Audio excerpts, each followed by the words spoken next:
Amida has joined. I'm just okay. So today we will be doing grammar, and this is after a long break. Now, in today's grammar session, we'll be starting with infinitives and gerunds. We'll be starting with infinitives and gerunds. Okay. Possibly, I would have discussed infinitives with a few of you earlier, but don't worry. Okay, we will go through it once again and make the concept much more clear. And before this, we had done punctuations. We had covered punctuations, which covered semicolons, commas, full stops, colon, all those things. Okay, so today we are going to start with infinitive and gerunds. So let's begin. Now, before I start with this chapter, let me tell you what is, or let's see what is an infinitive. Did I, how many of you here know about it or have been through this infinitives and this particular class with me? Okay. Okay. Still a few more are left. Chalo. For everyone's just a quick revision. Okay. Now, you all know what is a verb, right?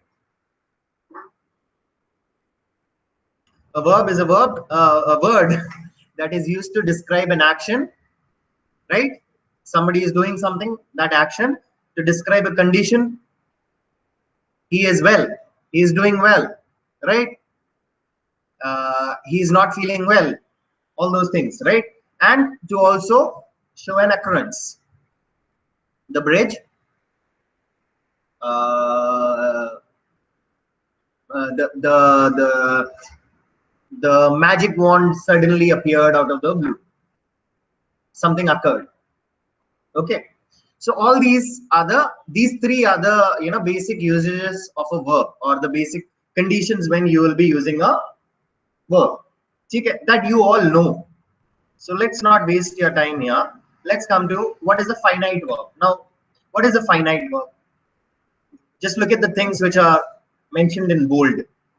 It indicates the tense. What is a tense? Past, perfect, future, right? So any verb that indicates a tense will be called a finite verb. Remember this, okay? Any verb which indicates a tense is called a finite verb, okay?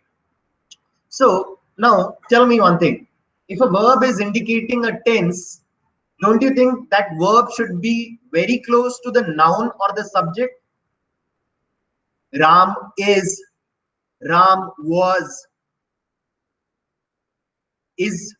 When we use is, it is in the present tense.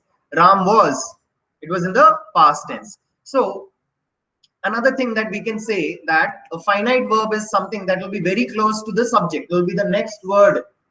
As soon as the subject gets, you write the subject, the next word that you will see might be most probably would be a finite verb. That is another understanding that you can take of a finite verb. Okay. Okay. It should indicate the tense. This is something that we have already discussed, right? Okay. Third thing, all modal verbs or helping verbs. What are helping verbs? Can, could, would, should, all those words, might, ought to, all those words are also finite verbs. Now, why would we call them finite verbs?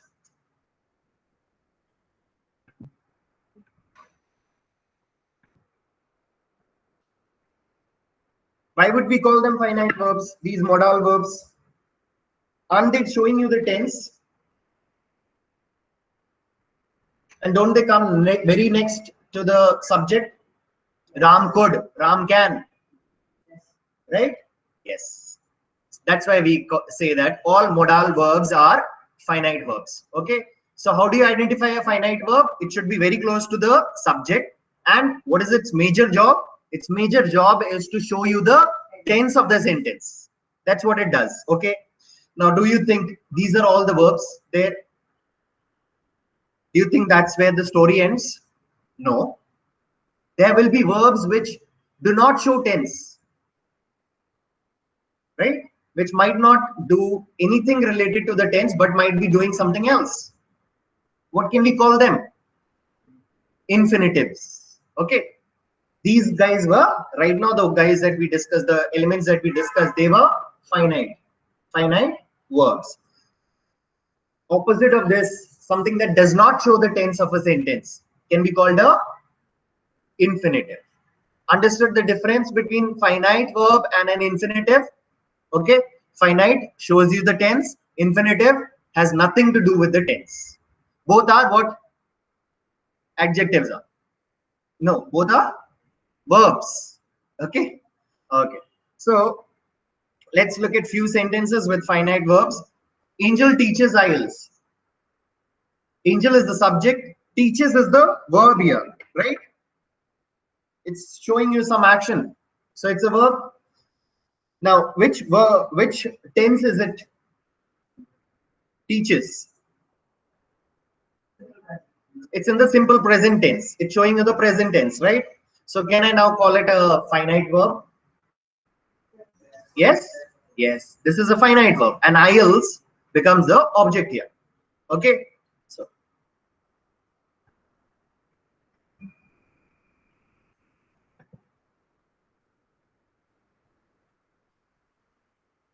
now, Angel is teaching IELTS. What happens here? Who is the finite verb here? Is. Why? How do you get to know the tense? It was in the past tense or in the present tense, or if it is in the future tense, how would you get to know about that? What gives you an indication of that? Angel is. Is showing you that it is in the present tense. If it was angel was, so who showed you the tense? Is showed you the tense. So what is it? It's a finite verb. Okay. Okay.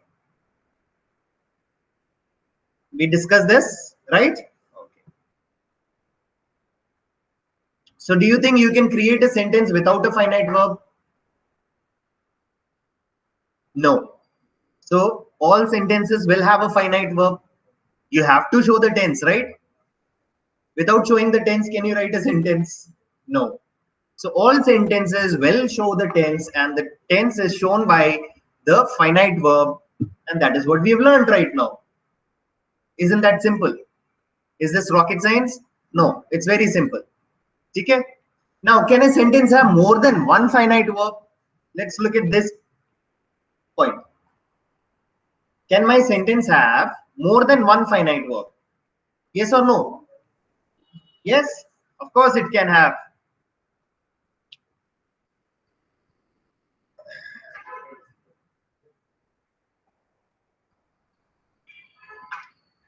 Look at this sentence. You may eat whatever you like.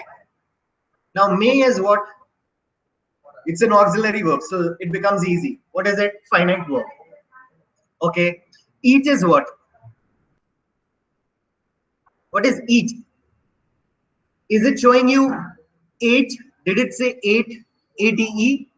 If it had shown you ate, you could have used it to show that it is in the past, right? But it's eat. Is it showing you any tense? No. Rather, who showed you the tense? May. Showed you which tense? Present tense. If it was in the past, what word would you use here? Might. Okay, so may showed you the tense. You may eat. Eat is showing you the tense? No. Okay, so eat is what? Eat is called a infinitive. Okay, whatever you like.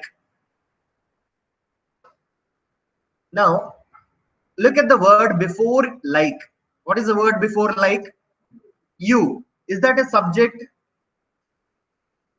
That is a noun, right? It could be a subject or an object.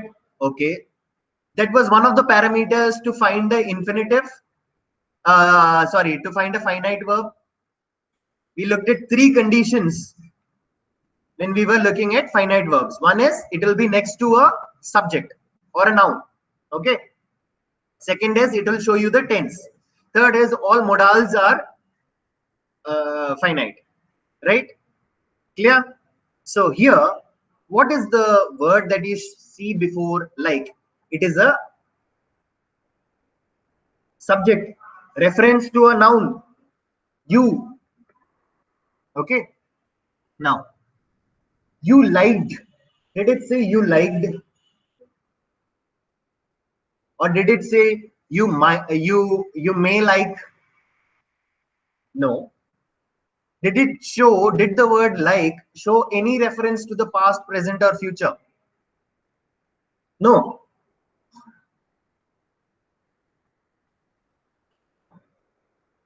You like. I like you. Present, which present? Simple habitual present. Similarly, I'm saying here, you like. Which tense is it? Simple habitual.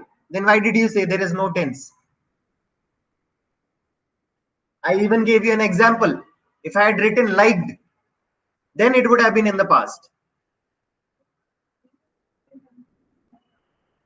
But there is a tense that is shown before that, may. Is it next to the subject? Is it following the rules? Her doubt is very good. She asked, then you can also say that eat is in the present tense, is in the simple present tense. But is the word eat next to the subject? No. In between that, what do you see? May. Okay. So this is what I'm saying. It will always follow these rules. Basically, there are just two of them. One is it will be next to a subject, and the other is it will show you the tense. You is a subject. You can consider it as a subject or an object. Okay. And what do you see next to it? The verb like. Okay. It is showing you the tense. That's why here, what are the two finite verbs? May and like. These are the two finite verbs here. So our point was a sentence can have more than one finite verb. Yes, we just proved that. We just saw that a sentence can have more than one finite verb. Okay.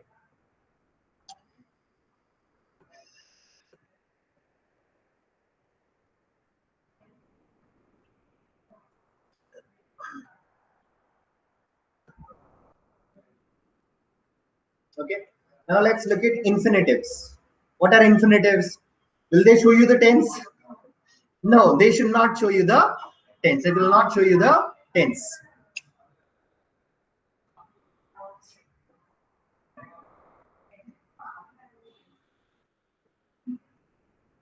So by looking at an infinitive, would you be able to say that if it is a past, if it is a present, or if it will go, if it is going to be the going to be in the future? No, you cannot indicate any of those things. It is just showing you an action. That's it, or a state. Okay, or a condition. It has nothing to do with tense. That kind of a verb is called a infinitive verb. Now let's look at few of them. Generally, infinitive verbs would come with the word to sit, to run, to eat, to live, to die. All these words, action words, most of them, okay, they are forming the bulk of infinitives. Okay, and generally you will see them with the word to. Okay, look at this sentence. To err is human. Okay, err is the verb here. Err actually is a verb. Err is to make some errors. To make some errors is called err. Okay, so to err is human. Which verb is showing you the tense? First, you tell me that. If I had said to err was human, to err is human, Is showing you the tense, right? Okay. So that becomes which verb? Finite verb. Now, that is also a verb to make an error. To means to make an error. Okay. Isn't that an action? So that is a verb. So to what is that? That will become a infinitive. Okay. That is called as a infinitive. Is it showing you the tense? No. Any such verb which does not show you the tense is called a infinitive. The person to follow is Jesus. Okay. The person to follow was Jesus. Which tense am I using? Was Jesus? Past. Is Jesus? Present. Who is showing me the tense? Which word? Is. So that becomes the finite verb. To follow. To follow means you're going behind somebody, you're doing some action, right? To follow can mean a dog is following you. To follow, right? You can associate with that action. So isn't this an action? To follow, it is an action, so it is a verb. But is it showing you the tense? No. Okay. So what can I call it? Infinitive. Okay. Now, when you read through this article, it goes deeper and it tells you this to follow is being used here as an adjective and all of that. I'm not going at that level with you guys. I'm just looking at making you understand what is a finite and what is a infinitive. Okay. Okay. Look at one more. I came here to thank you. I came. Who is next to the subject? I. Which word is next to the subject? I. Came. Come. That will make it present. I came. Past. Okay. Here, to do what? To thank. Isn't that an action? Right? But is it showing you the tense? No. Okay. So how many times do you need to show the tense? One basic problem with us Malayalis here. How many times in English do you show the tense in a sentence? Only once. The other verbs, just because you are writing the sentence in past tense, all the verbs will be in past. Will all the verbs have ed?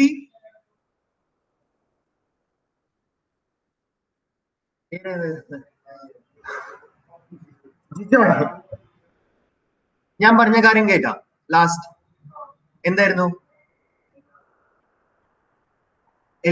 ഒരു സെന്റൻസില് in a sentence there will be only one word, one verb which will show you the past or the future or the present. All the other verbs have no relationship with that. Okay, so they can be flexible, they can keep changing. They're all possibly an infinitive or other types of verbs. Okay, now there are many types of verbs. Of course, one of them you will learn, that is gerund today. Okay, there are many others. Okay, look at this. I decided to stay home. Which word is telling you the tense? Decided. So that is the finite verb. To stay. To stay is a verb, right? Yes, that is infinitive. Sometimes you will find infinitive without the word to. So don't always think that there should be a to with an infinitive. You will sometimes find infinitives which does not have the word to with it. Okay, I can stay here. Which word is giving you the tense? Can is showing you the tense. And it is also known as a, can is also known as a auxiliary verb. Okay, stay here. Stay. Verb. Which verb? Infinitive. Okay. Okay. So I hope with this we have learned what is a finite verb and what is a infinitive verb, right? So there is a step to find an infinitive verb. In a sentence, if you look at a sentence, there are few steps that you can follow to find a infinitive verb. Okay. First thing is to find out all the verbs. Okay, look at all the verbs. We need to eat every day. What are the verbs? We need. And the other one is eat. Need and eat. These are the two verbs. Okay. What is this? Step 2. Omit the main verb. That is the finite verb. Main verb nu parna finite verb. Other tense kaniche. It showed you the tense, right? So we can call it the main verb. Main verb is the one which is very close to the subject. Here the subject is we. We needed. Did we say that? We needed?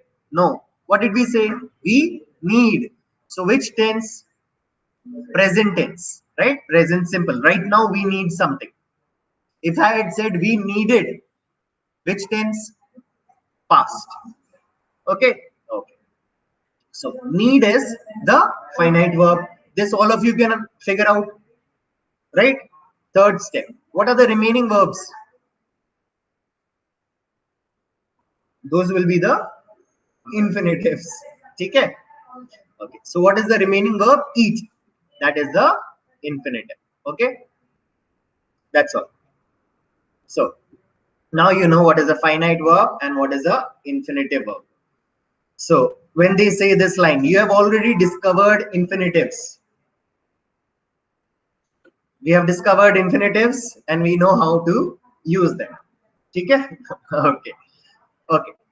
Now, infinitives can be used as nouns.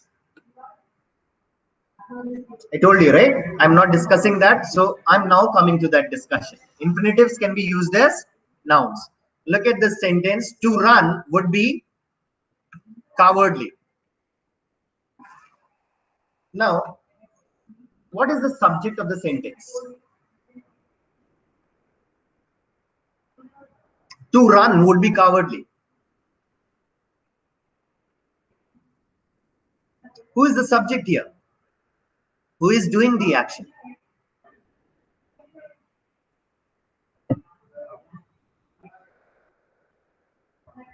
Who is doing the action? Action endanadalla. Who is doing the action? So there should be some person who would be running, or we are assuming that if a person runs, what would it be? It would be cowardly. So how are you using this word to run here? Isn't it being used as a noun, or is it a verb? What would you call it? Isn't it a subject?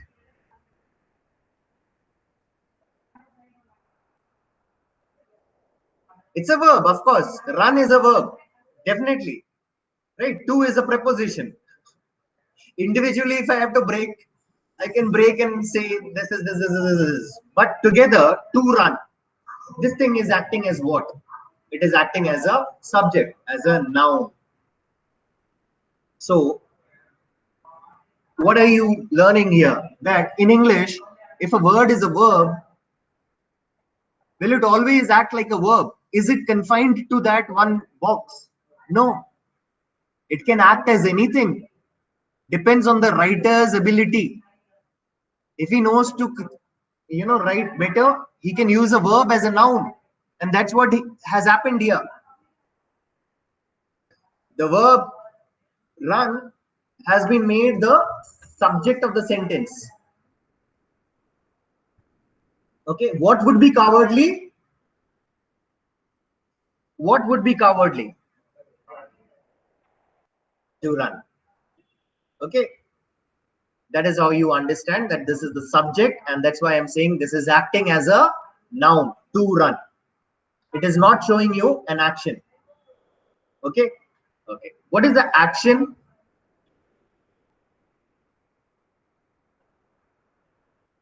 Are we talking about any action?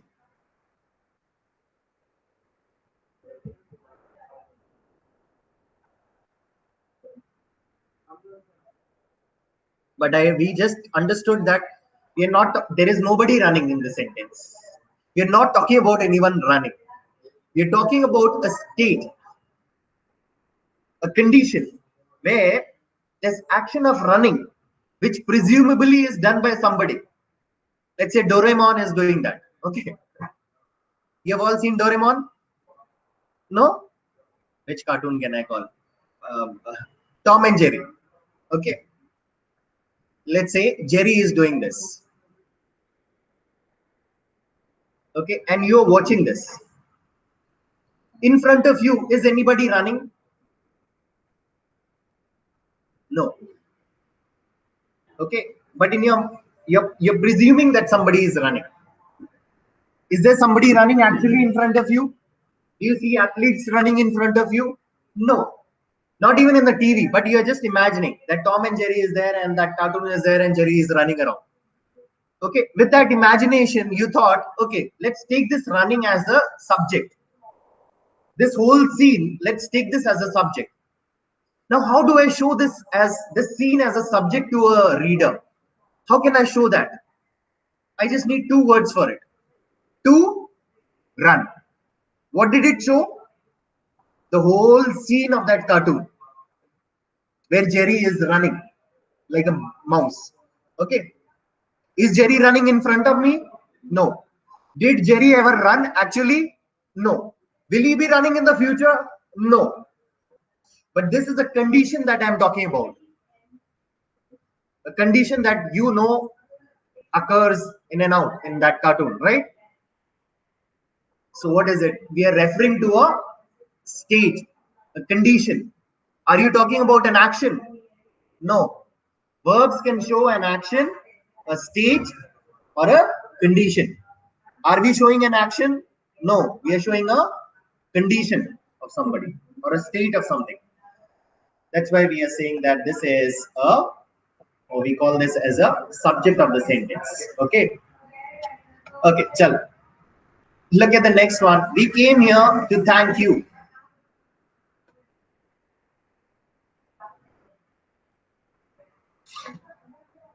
Who is the subject? We is the subject. What did we do? What did the subject do? What is the action? Came. So what does that become? Came is showing you the tense. It is close to the subject. What does that show you? It is a finite verb. Okay. Here. Came here to do what? To thank you. So here, to thank. That is the infinitive. Okay. Did it show you the tense? No. Right? Okay. But is it a verb? I'm asking you, is it being used as a verb?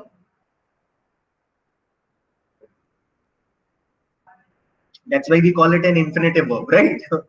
But other than that, I'm asking you, in English, how is it acting? What is its role here? How is it acting right now? What is it describing? Why did we come here, right? Why did you come here? To thank. So something that describes an action is called a,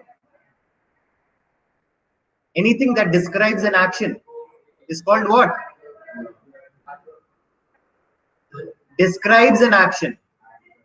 Action alla പറയുന്നേ. Name of an action is called a verb.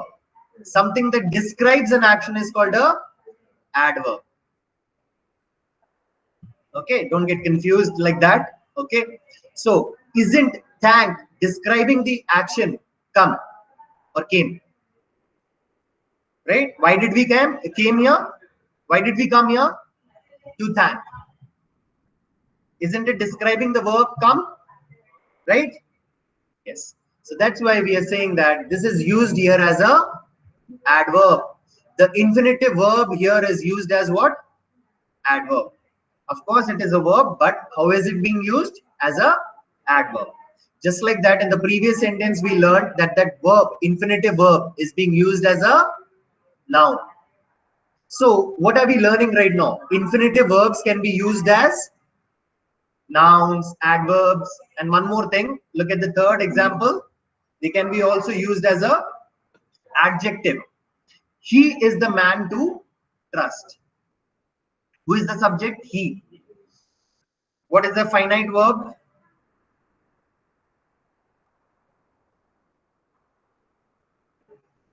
Is, right? If you want to change it into past, what will you do? Was. So what is the finite verb? Is the finite verb, right? Okay. He is the man. Okay. The man is what? Some kind of an object, right? Okay. Now then, after that, what do you see? To trust. Whom are we trusting? The man, right? So is the man a trustable guy? Of course, that's why we are trusting him. So to trust is describing whom? The man. So what is it being used as? It describes a noun. Adjective. Something that describes a noun is called a adjective. So right now here, this verb to trust is being used as a adjective. That is your understanding. That is what you guys need to understand. Okay. The verb, infinitive verb, is used here as a adjective. So we saw three uses of infinitive verbs. One is as a noun, one is as an adverb, and one is as a adjective. Okay. So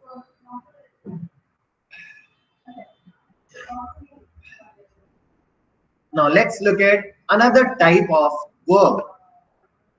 Okay, which usually has a ing ending, and it forms the noun or the subject of the sentence.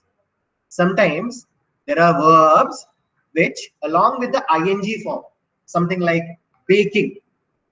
Look at this word, baking, baking, baking. Okay, these are called gerunds. Why are they called gerunds? They are not acting as a verb anymore. What are they acting as? Nouns. Okay, when a verb acts like a noun, write it down. When a verb acts like a noun,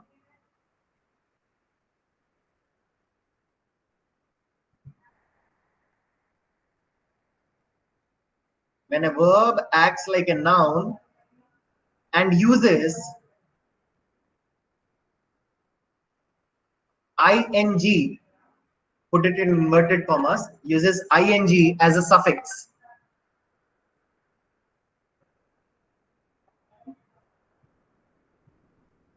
that is a gerund.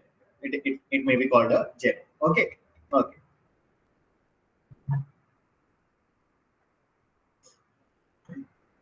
Okay. Look at this sentence. She was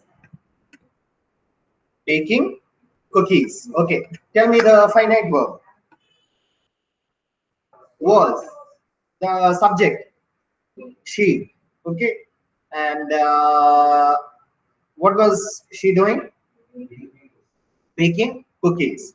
Okay. So this baking, what is it? This is used. Okay. Tell me. First thing you tell me, which tense is it in? Past tense, right? Okay. And baking, then you see baking. If you look at baking individually, what will you say? The tense is in progress. That is what comes into your mind. But right now, is the tense is it in progress? Is the tense in progress? No. Why? Because of the word was. Was told you that the tense, that this action is already over. Was baking. What is it? This baking.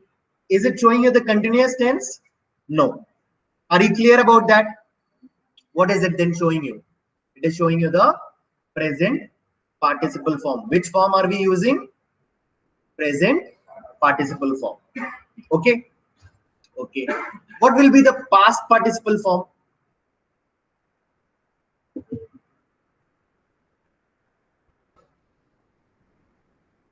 Is there a word called bacon? No. Big. Right? Okay. So whenever you use a participle form in the present form, how do you make it?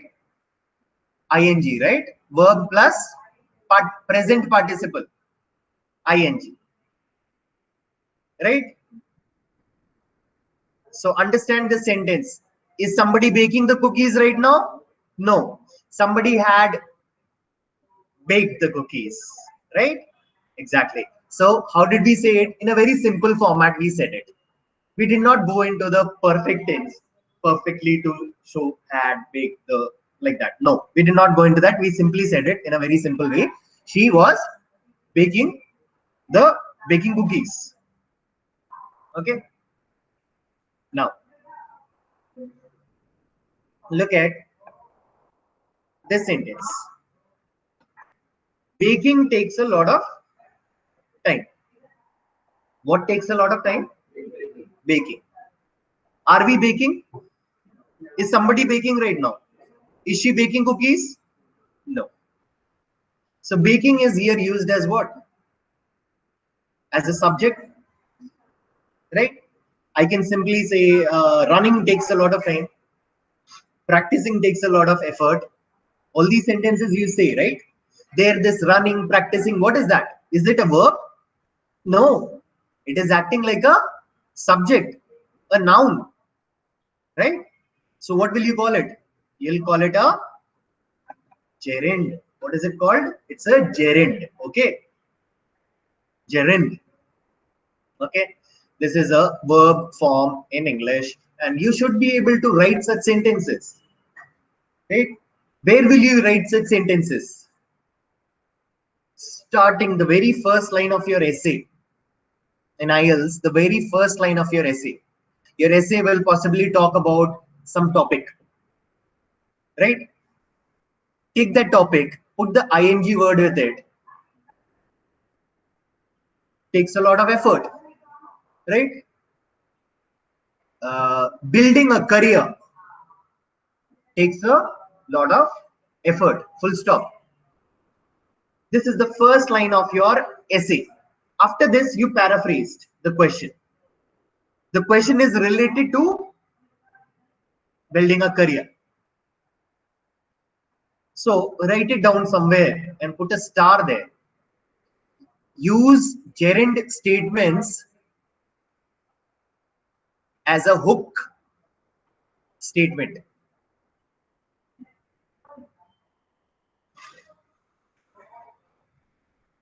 Use gerunds as a hook.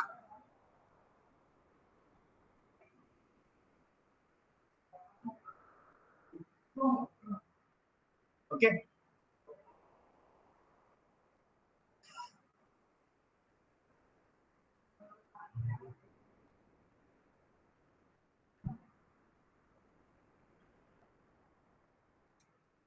Okay. Now, look at the next sentence. I don't like living alone. Okay. Now, are we talking about somebody doing the action of living? No. What are we talking about? Somebody liking something or not liking something? That is the verb. I don't what? Like. Which tense is it in? Simple habitual tense, present tense, right? So I don't like what? Living alone. Here, living alone is what? Is a gerund. Which place did it take? Object's place. Okay. Which place did it take? Object's place. Okay. Now, objects can also be nouns, are usually nouns. So, what will this living be? Living alone be? Or living? It is being used as a noun here. Okay. It is denoting, it is doing what, which job? The job of a object. Okay. Generally, objects are what? Nouns. So, that's why I can say that living is a noun. The usage here is a noun, but it is also a verb. So when a verb is being used as a noun and if it has ing with it, what will we call it? We'll call it a gerund. People who know how to write gerund statements or to use gerunds, they are using a complex structure in English. You all should know how to use statements like this. And when you use them, you should know that you're using a very high-end statement. Generally, people assume that a very long sentence would be a very complex sentence. No. Long sentences are usually run-on sentences, which is an error. I'll teach you what is a run-on sentence when I start with writing. Okay. So don't ever think that long sentences is what you have to write. No, you have to write complex sentences, understanding these intricacies of grammar. This is what IELTS wants from you. There are people who have written a paragraph in 2 or 3 sentences. Such long are their sentences. Do they get 7? No, they end up at 6. And then they come back and say, so we are not getting those scores. Our students are not getting those scores. Why? Why? They're writing such complex long sentences using so many commas and all. I've seen sentences which have, let's say, 4 or 5 commas. The first thing that you started off and the last thing that you're saying in the sentence, there is a whole story between that. There is a whole Ramayana in between of that. So people might forget what you started, where you started, and where you are ending. So never concentrate on writing very long sentences in IELTS. Okay, you can write very short sentences which are very complex in nature and which can convey the message. When you write very long sentences, you are using more words to express your feelings. Do you think that is an advanced person, or do you think a person who uses less words to express the same meaning, is he more advanced? Think of it as a computer programmer. A programmer wrote 500 lines of code to create a program. Okay, very good program. Another programmer wrote 5 lines of code and created the same program with the same effect. Which code is better? 5 lines. The computer has to compile less, has to calculate less, right?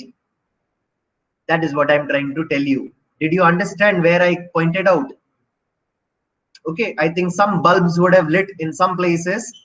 Okay, the ones who have understood this, who have realized this, please ponder over it and think about it and refrain from writing very long sentences in IELTS. Okay, possibly in India it might help you, but outside India it will do you harm. Yes.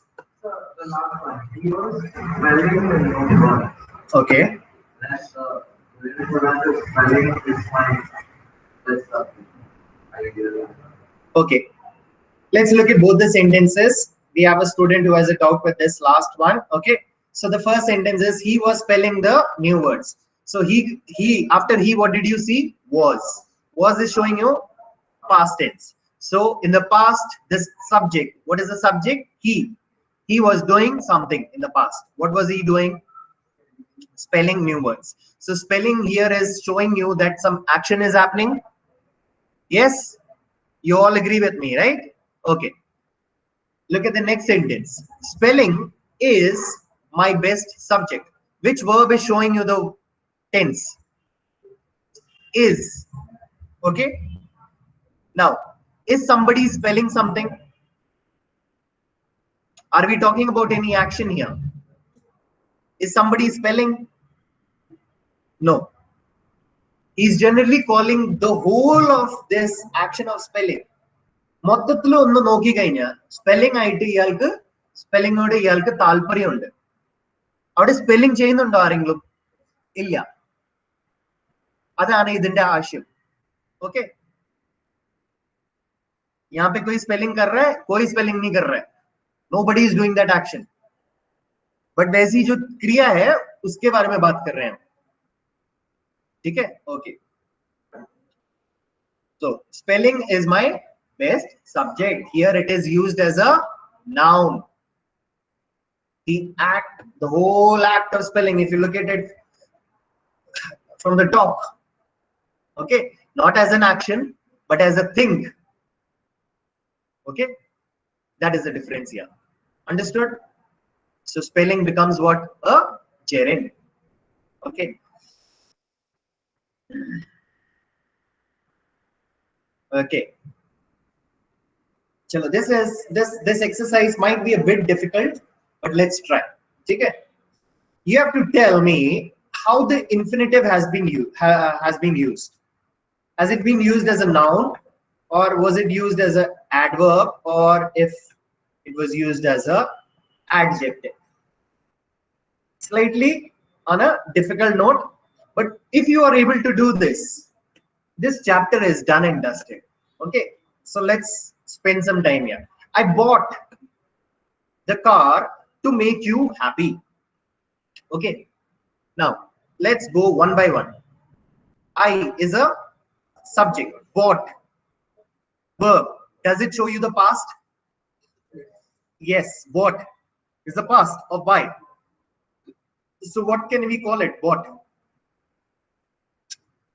Finite or infinitive? Finite verb. Okay. What? Car. The car is what? Object. Direct object. Okay. Now to make. Okay. Is it real? Yes, that is an infinitive. Now this infinitive to make, is it describing the car? No. To make who happy? You. To make you happy. So what is it describing? Is it describing the car, or is it describing the person, or is it describing the action of buying? Three things I'm putting in front of you. I put one more thing. I put three things in front of you. Is it describing the car? The word to make. Is it describing the car? Yes or no? No. Is it describing you happy?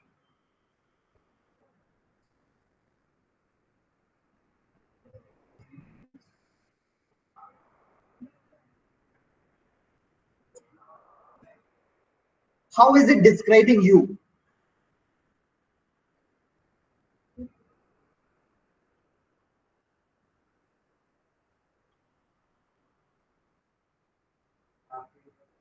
So happy is describing you. How can you say to make is describing you? Right? Which word is describing you? Happy is describing you. What are you going to be? Happy. But when are you going to be happy?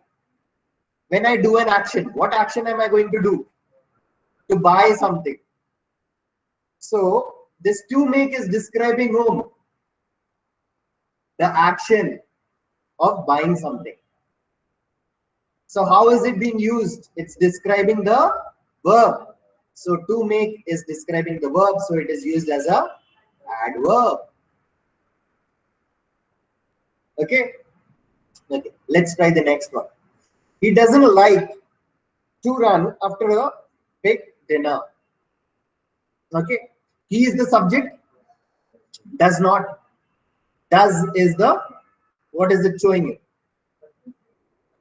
Present. Okay. Does not like. That whole of it is showing you the present. Okay. To run after a big dinner. Okay. To run is describing the dinner.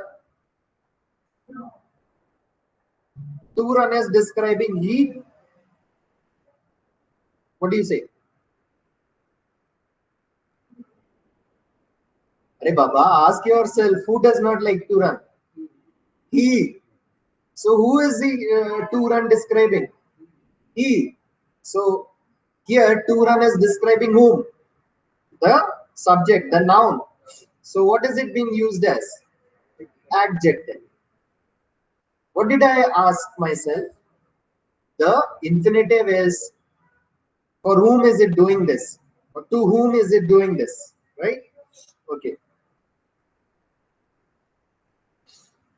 Third one, the book to read is Moby Dick.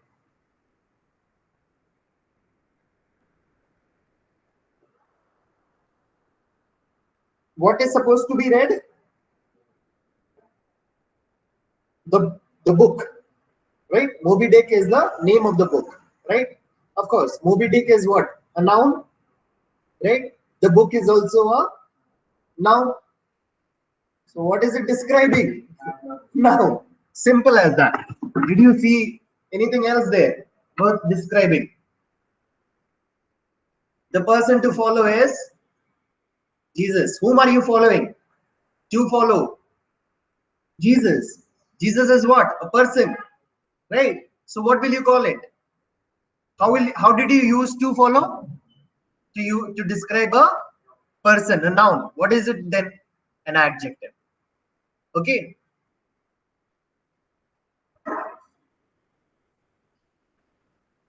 She gave me a gift to show her gratitude.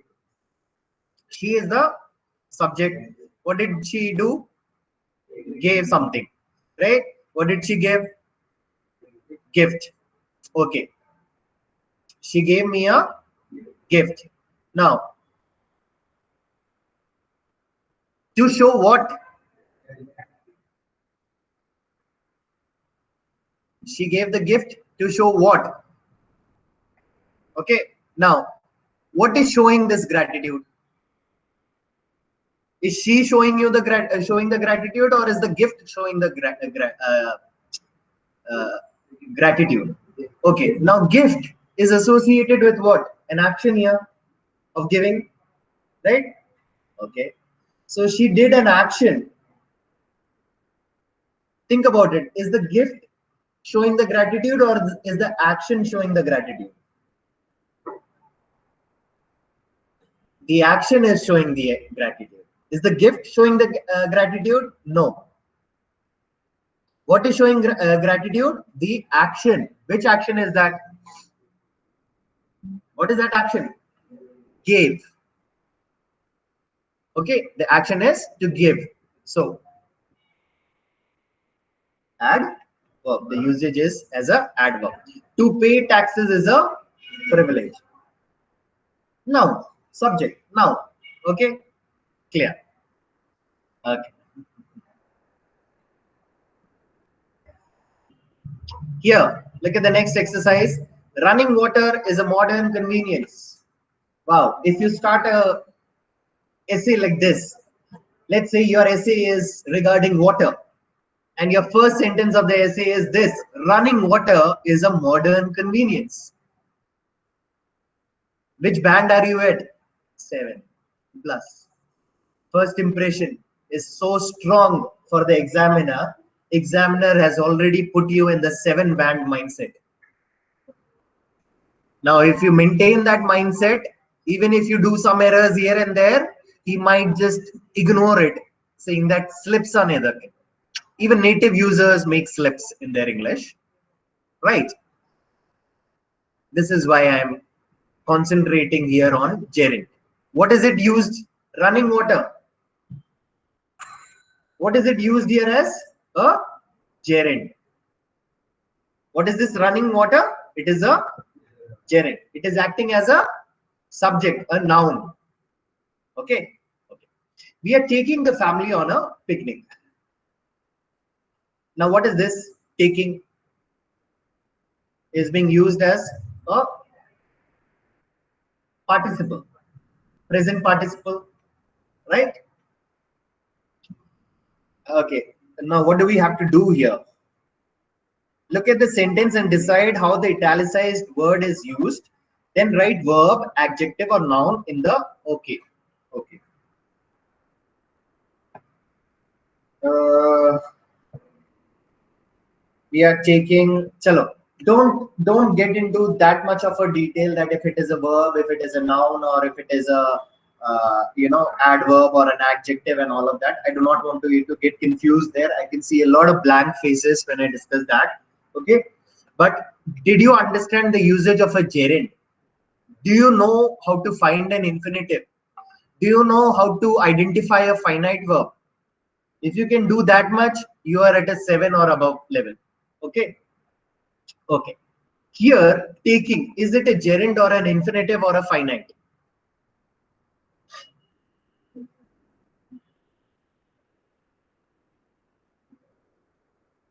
What is the finite one here? R. The R is the finite. It is from which family? Is family, right? Okay. And is from which family? B family. Okay. So it is not from is family, it is from the B family. Okay. It is a plural form of is. He is, we are. Right. Okay. So are is the finite verb taking.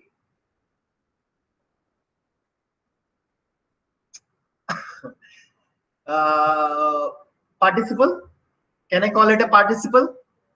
Which participle? Present participle? Okay. We are taking the family on a picnic. Chalo. This is a continuing problem.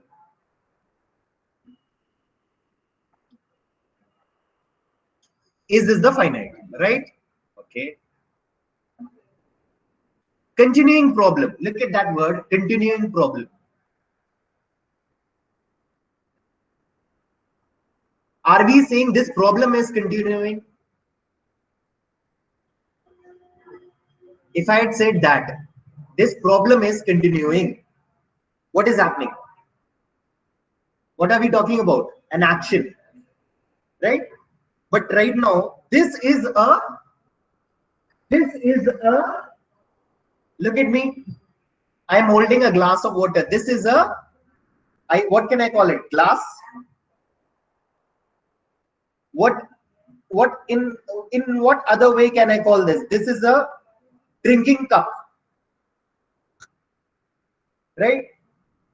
Just because I use the word drinking, am I saying that somebody is drinking here? No. Just like that here, this is a continuing problem. Am I saying that the problem is continuing? No. Rather, what am I using it as? A name. I have given it a name.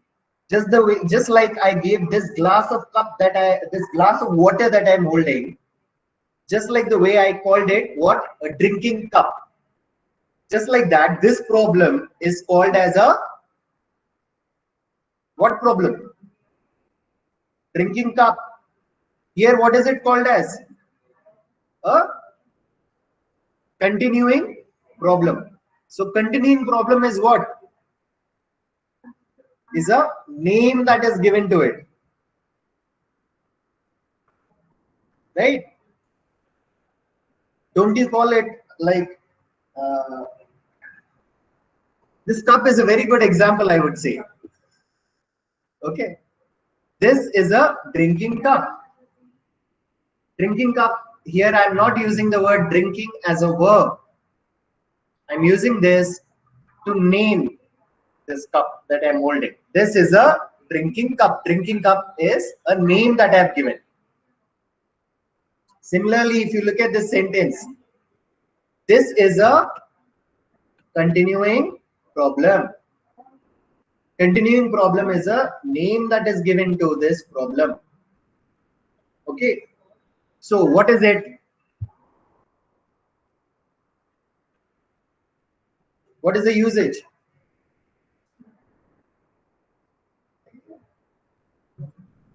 I told you not to worry about adjective or a noun or a verb. Tell me, what is it?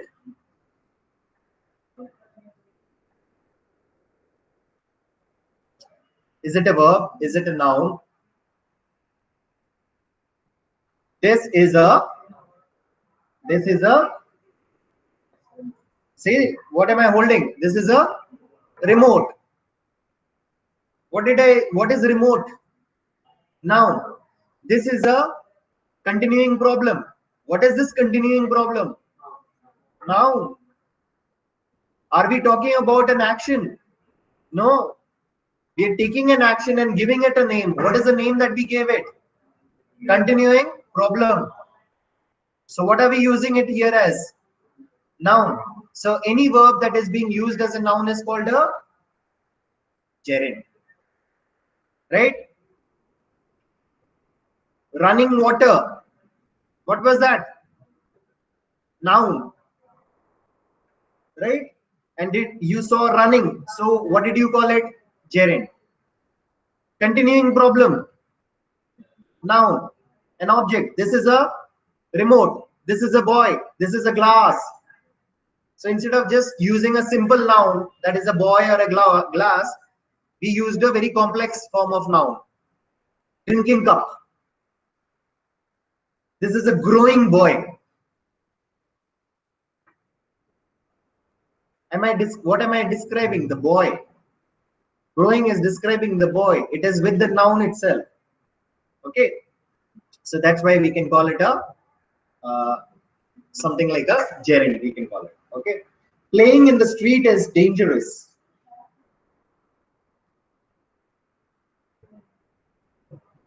What is dangerous? Playing in the street. So what is it being used as? Gerund. I don't like skiing. What is the verb? Like. Like is the verb, right? And what doesn't he like? Skiing. What is it being used as? An object? Skiing is being used as an object, right? Right. Okay. So what is it? Gerund, right? Is it used as a noun, right? An object is generally a noun.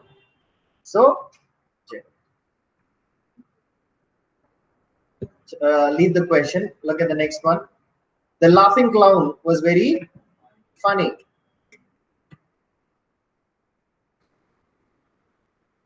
Whom are we describing? Clown. And of course, it is being used as a adjective. But am I concerned with an adjective, a noun, or a verb? No. You tell me if it is a gerund, if it is an infinitive, if it is a participle, or if it is a verb. Simple verb. Right? Which clown? Laughing clown. Okay. Okay. So somewhere it is being used as a noun, right? So a verb with ing and being used as a noun. Yeah. Okay. Okay. Now let me make a small confession here. Okay. Since I saw all of you are getting confused and yawning and becoming your head being boggled up, since I can note that, I am toning it down. Okay. I'm not taking it that strictly. I'm toning it down. If you look at the answers, you might not see it as a gerund. Okay. But my purpose here is that you write a better essay. And my purpose here that you at least understand what is the usage of a gerund and how you can frame such sentence. That is my purpose. The purpose is not to teach you what is an infinitive or what is a finite verb. Okay. The purpose is to make sure that you write such sentences when you are writing an essay, when you start an essay. So in the answers, if you look, you might see it as a different answer there. You might see it as a participle. Don't get worried. Okay. I'm not going that deep into the rabbit hole. I'm somewhere at the surface. Okay. Okay. Chalo. We have been driving all day.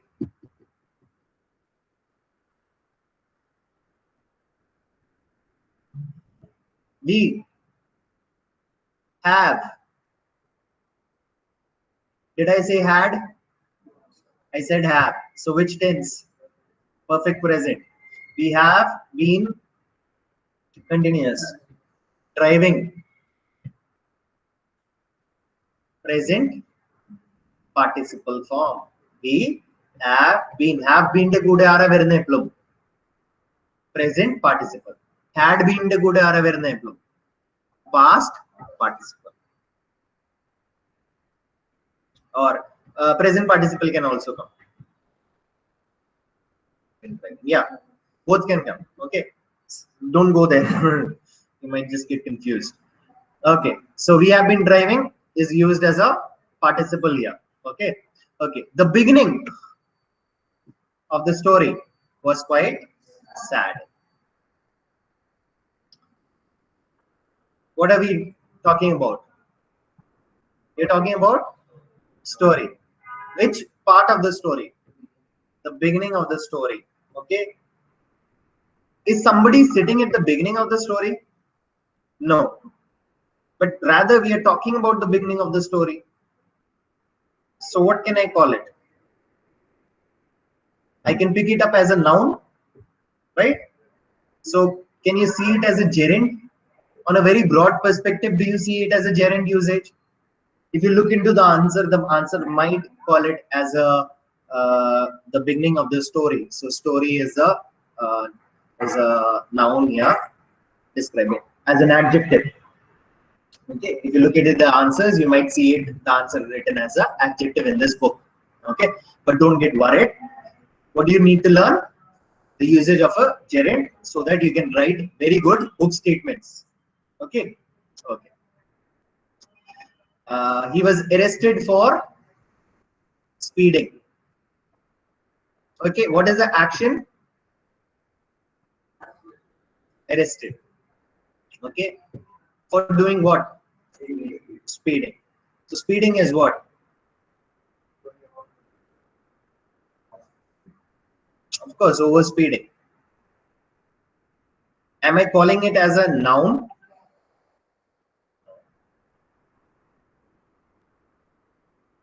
Speeding, is he doing that? He was arrested for what? For an action. What was that action? Speeding, right? Yeah. So what did I call this action? Did I give it a name? Speeding, right? Or am I talking about his action of being at a very high speed? No. I named his action as what? Speeding. So when I named his action, what did it become? Now, gerund, right?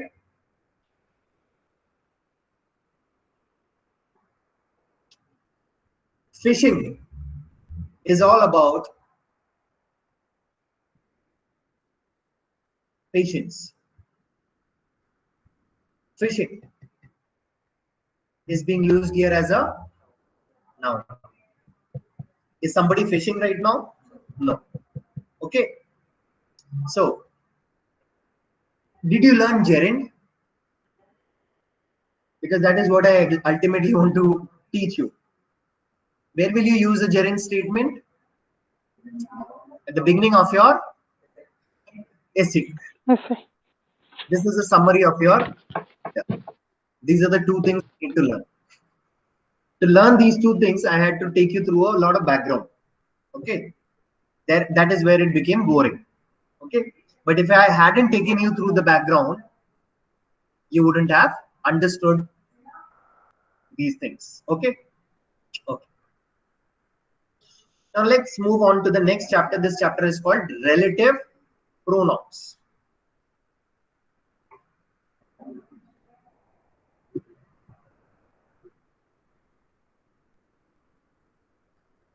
Okay. What are relative pronouns? They link two sentences. What do? They link two sentences. Okay. Many of you go wrong with the usage of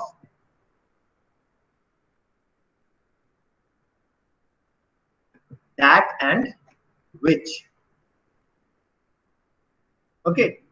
So let's go back to our website and first learn how to use this that and which.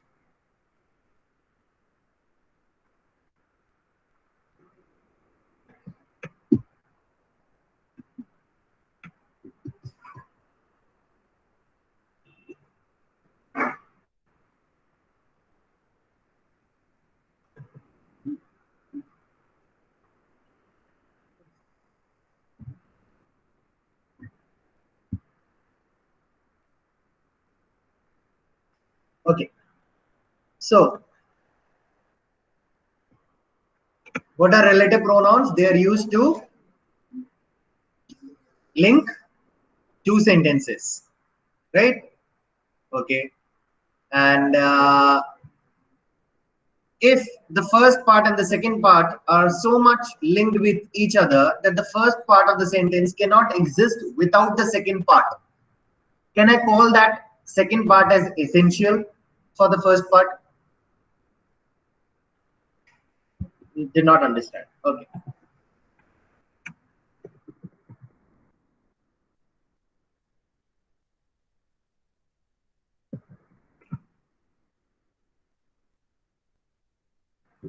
Let's say there are two parts to a sentence.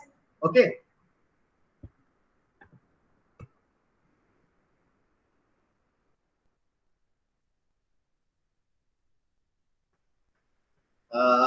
I'm trying to think of an example.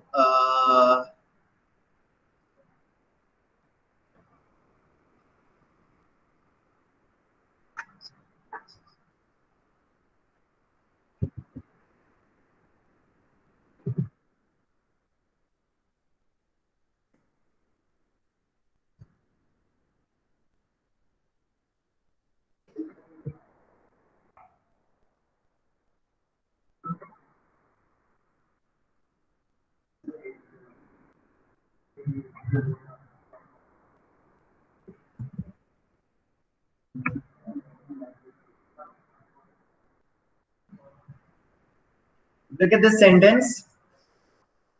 The first part of the sentence is Apple is a computer. Okay. The second part is saying does not hang. In between that, which word will you use? Which or that? You're guessing. Is there any formula that you have in your mind which is telling you which one will you use? Why that? That.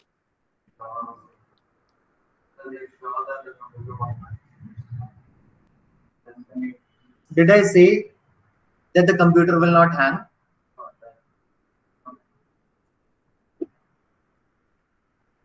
That is how I'm describing the computer Apple. But did I ever say that it will not hang? Did I get up and say that it will not hang? No. Rather, I'm saying that out of my experience, out of what I know, Apple is a computer dash does not hang. Okay, so right now there is a confusion in all of us that which word can we use? Possibly we are all comfortable using that and which both, right? Okay, so that is what we are going to learn, where to use that and where to use which. Okay, and by the end of this lesson, we should be able to understand which word would come here. Okay, so that is used when you want to use essential information. Smart people will write it down. Which is used when you have to use non-essential information.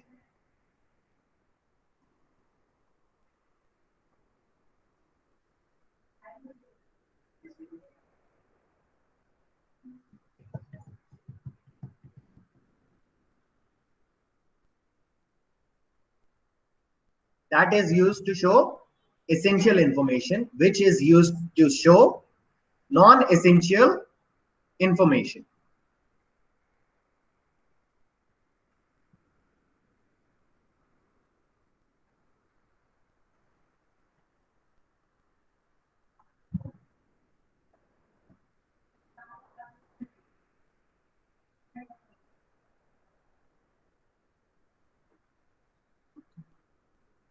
Written?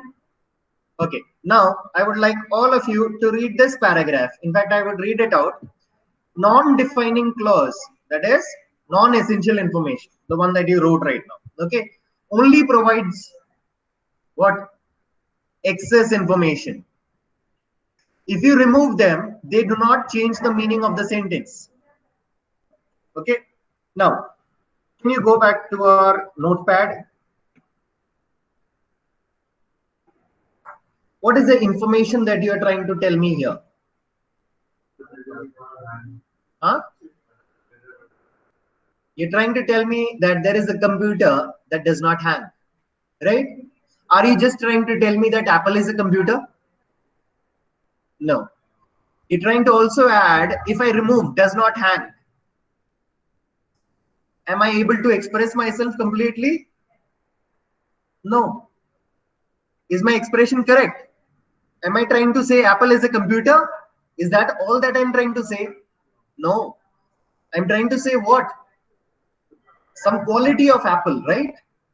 So, essential clause are not.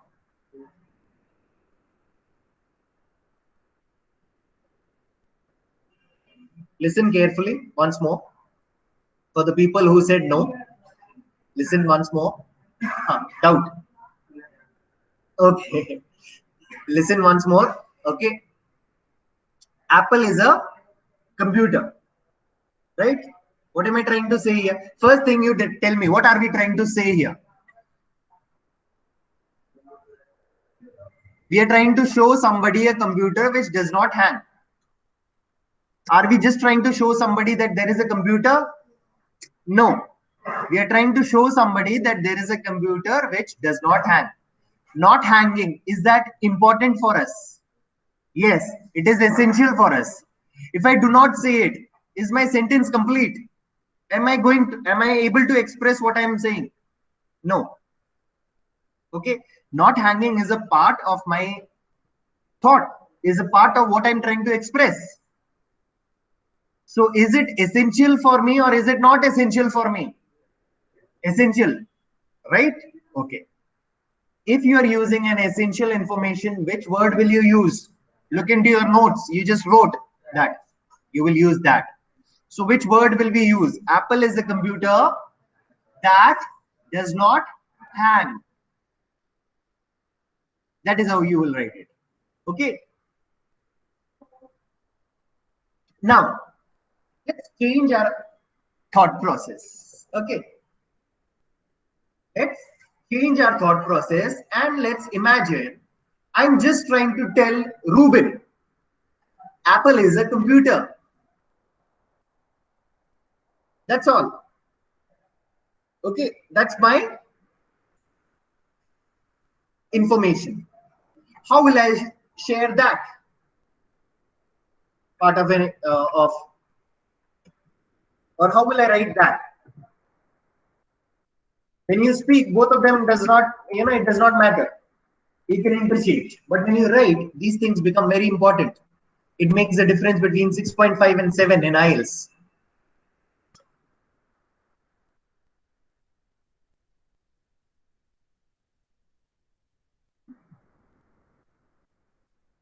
When we wrote like this one, the one that I've highlighted, here, what is the essential information? Won't hang is also essential. Is a computer is also important. It will not hang is also important. We are trying to say both these things. Okay.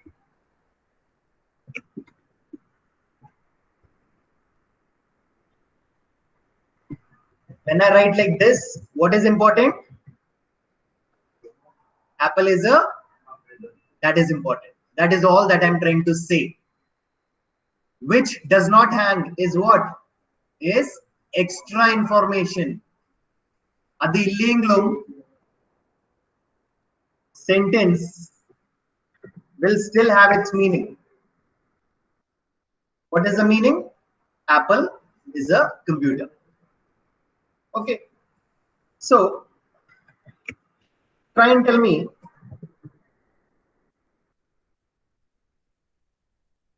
if I'm writing a paragraph about Apple computers, right? How will I start the paragraph?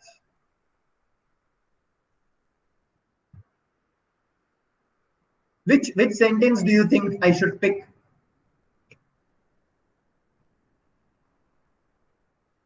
The first one? The second one? First, introduce the computer as Apple as a computer, right? If I have to start describing or if I have to start writing a paragraph, what is it that I'm trying to tell you first? That it is a computer. And then in the next sentence, can I say that it is something that does not hang, its qualities and all, right? Understood the usage. Which sentences will you see? Where will you see these sentences which has this which? Somewhere in the beginning of the paragraphs, where you are introducing just the subject, apple. Okay.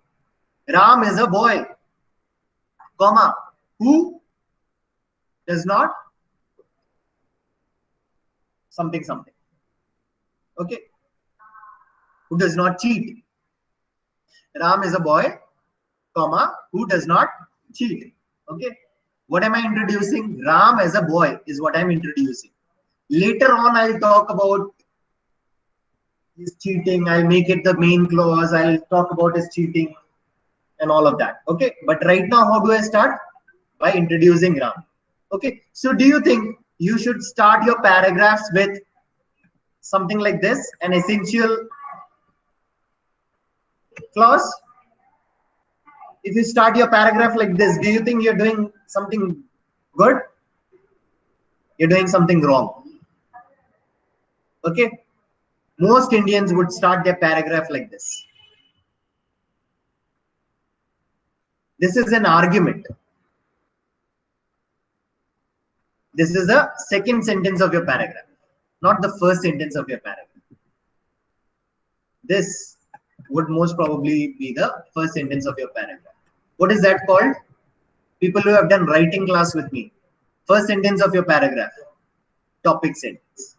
It is what? It is a introduction, right?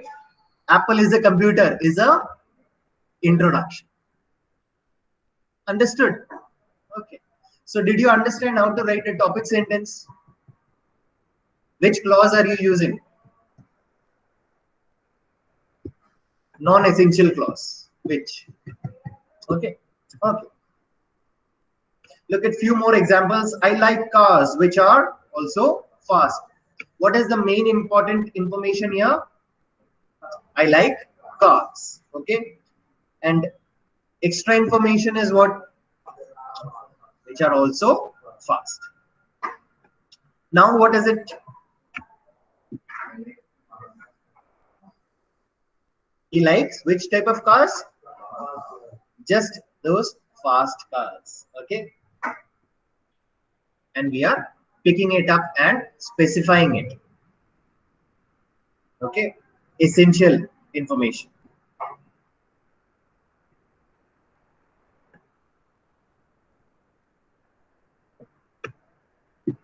Look at this sentence. She wiped all the milk that was spilled on the floor. Okay. Can you say the sentence like this? She wiped all the milk. Yes. That is a good enough sentence, right? There is a subject, there is a verb, and there is an object. She did what? Wipe. Wiped what? All the milk. 1 second, hold on.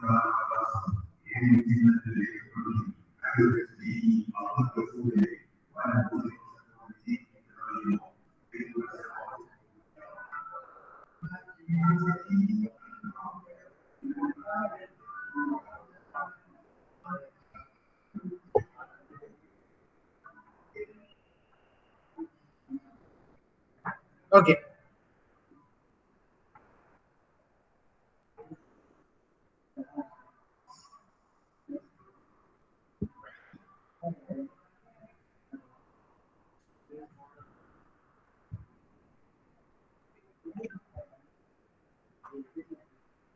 Exercise. He is a man. Which clause will you put here? Who, which, that? He is a man, or no? He is the man. He is the man. Can I put a full stop after that? Don't you think the sentence will be incomplete? He is the man. Full stop. Does it make sense? No. Right? So, some information has to be added. So what do you see? To marry my sister. That is the information that you need to add. Now this information has some weight. It is important. It is essential. right? So what will you use? That ones. Who?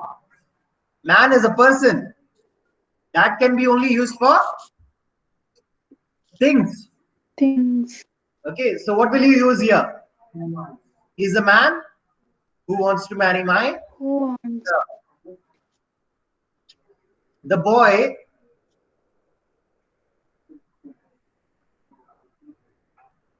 who bought my car is very rich. Now let's make it a bit more flexible here. The boy that bought my car. Can I say something like that? That can I refer to the boy as a thing? If you are a basic student of English, you would say no sir, no sir, no sir. But if you are an advanced student of English and if you have read some literature, you would see that in literature, some places people are also used as or shown as things. So here the author possibly might want to use the boy as a thing, refer to the boy as a object or as a thing. Okay. In that case, he can also say the boy that bought my car is very rich. Okay. But in IELTS writing, I would recommend you use who. Okay. The only thing.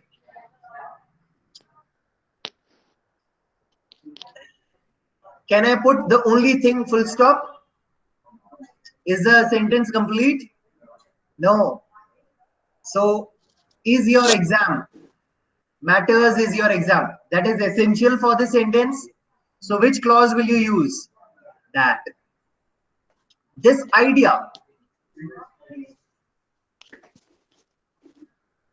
This idea. What is the sentence? This idea was great. That is the sentence. What is the extra information? Which changed the world. Understood? The main sentence is this idea was great. How did you make the sentence complex? By adding some extra information. How did they add this extra information? By using a relative clause, which. And how did they do it? This idea, comma, which changed the world, was great, right? So, can you write few sentences like this?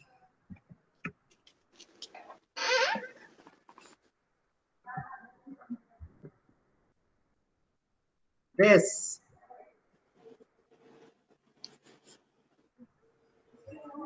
We were talking about computers and Apple, right? This computer is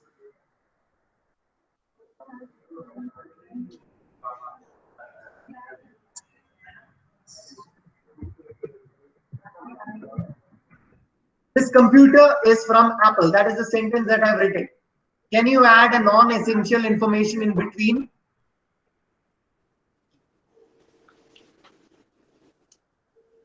White in color. Like change the world. Metallic. Where will you put it?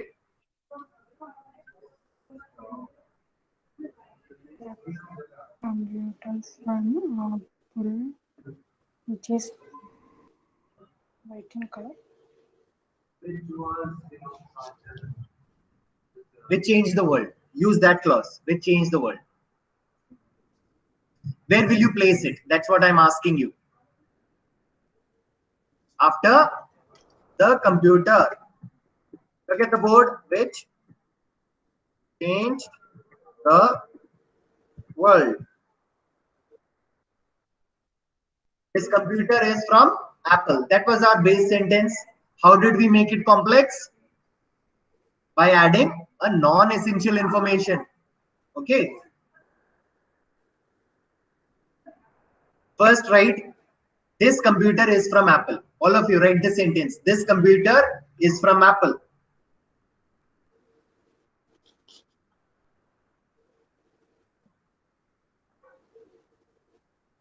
In the next sentence, you write,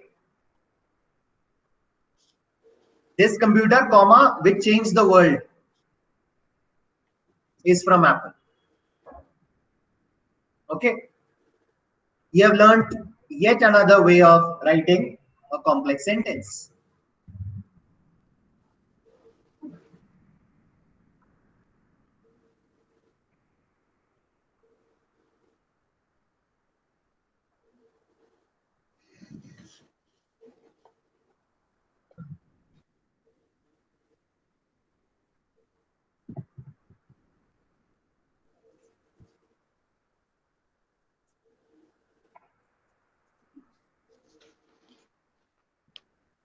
Fifth one.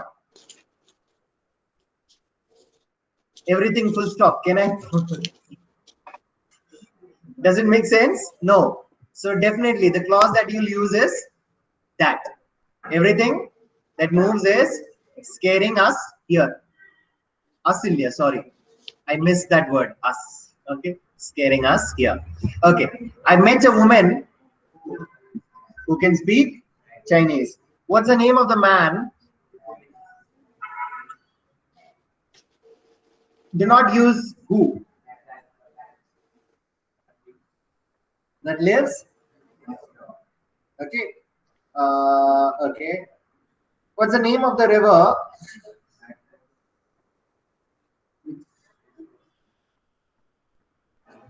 Name of the river. Does it make sense in English? Yes. What's the name of the river?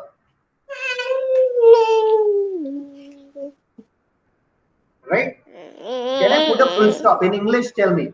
Can I put a full stop after what's the name of the river? Is there anything wrong with that sentence? No, nothing is wrong. Right? But no, you have to be critical like this.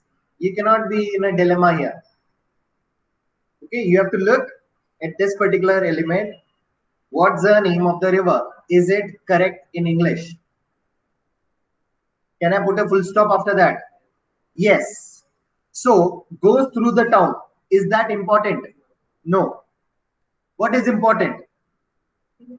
What's the name of the river? If I am with a person and I ask you, what's the name of the river? The river is right next to me. Will you understand the question? Yes, right? Do I need to write this that goes through the town? Right? Or which goes through the town? No. Okay. Okay. So now I have said both. That goes to the town and which goes through the town. Which one is correct? Which? Why? It is not essential. What are we asking? What's the name of the river? That's what you are asking. That is the essential information. Okay. Okay. Everybody,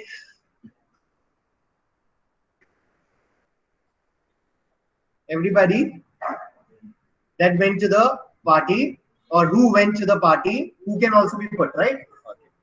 Do you know anybody who wants to buy a car? Where is the clock? Where is the clock? Full stop. Question mark, right? Then which was on the wall. So okay, so like that you will have to figure it out. Okay, this is the way, this is the mental way to figure it out if you need to use a which or a that. When you ask where is the clock, can I ask that? Does it make sense? Yes, it makes perfect sense. If I come and ask you where is the clock, here is the clock, you can answer me, you can understand. Okay, so this rest of it is not essential, so we can use which. She always asks me questions which are difficult to answer. I have a friend who is very good at singing. I like people who.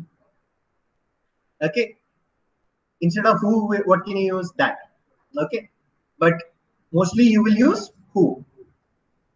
Have you seen the dictionary?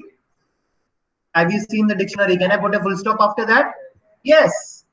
I'm describing it more on the table. So which will I use? Which was on the table. Okay, so that and which. Understood how to use that and which? That is for essential clause, which is for non-essential clause. Okay. Okay. Okay.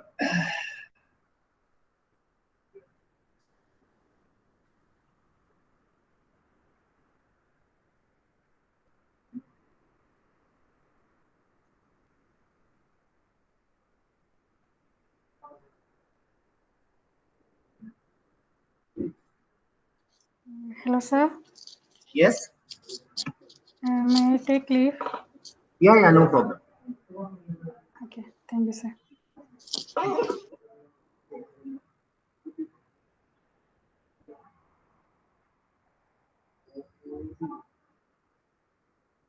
Okay. So now let's start. Do you want to continue, or are you all feeling very hungry? You're all feeling very hungry, I believe. And how long has it been? When did we start?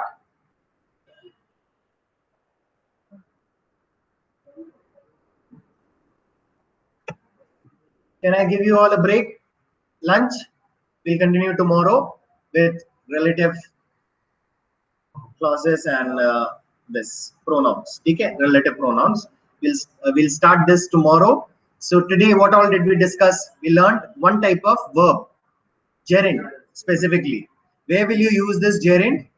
In the hook statement of your essay, to start your essay. Okay, and will you ever start your paragraph with a that? No. Okay, try and use which in the starting of your paragraph. Try and keep it broader. Okay, that will make it very specific. So start your paragraph at a broader perspective and then slowly bring it to a narrower perspective. So start your sentences with which and all in the starting of the paragraph. Slowly start using that. Okay. Okay. Okay. So that is all for today. We'll continue with grammar tomorrow. Thank you.